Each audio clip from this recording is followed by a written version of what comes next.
Đây là những hộp điều chống đói của chúng tôi nha, khi mà đi xa nha. Nếu ai muốn mua thì phải nhấn bên góc trái của màn hình ạ. Chúng ta cùng ăn này. Đây, đó. Chúng ta sẽ ăn nha. Điều này.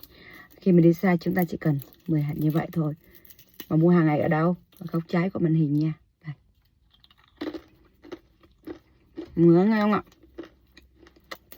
10 hạt thôi. Và một chai nước lọc là chúng ta đã đủ một bữa trưa, một bữa chiều rồi ạ.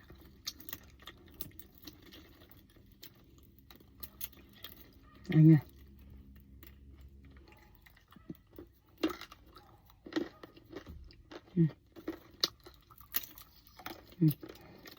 Ăn xong chúng ta cứ bỏ vỏ vào, không sao đâu.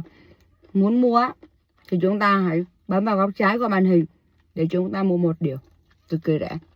Chúng ta còn được miễn phí ship nữa.